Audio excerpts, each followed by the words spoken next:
शिलट्याची, कारल्याच्या शिलट्याची पेस्ट म्हणून एक मसाला चटणी बनवणार.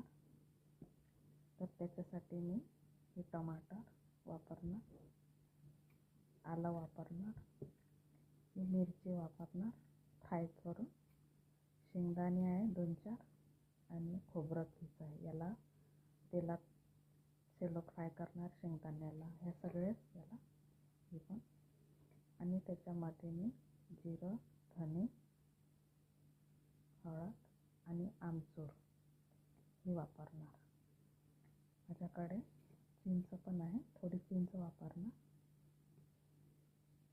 एवढी, थोडी आमचूर आणि अर्धा टमाटर आणि मीठ. त्याला तेलात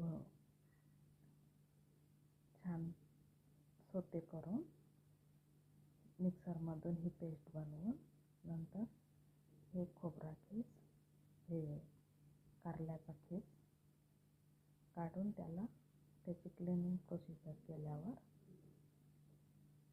त्याला मी तेलात शिजवणार आणि मग ही पेस्ट याच्यात टाकणार.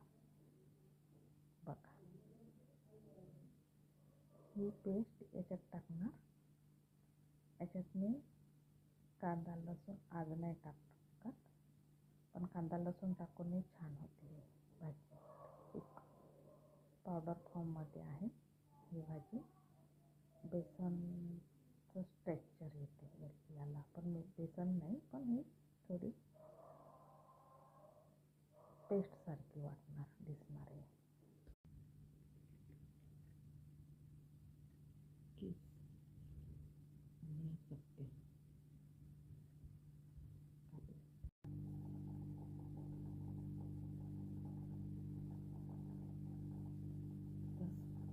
बंद करायची आहे गॅस.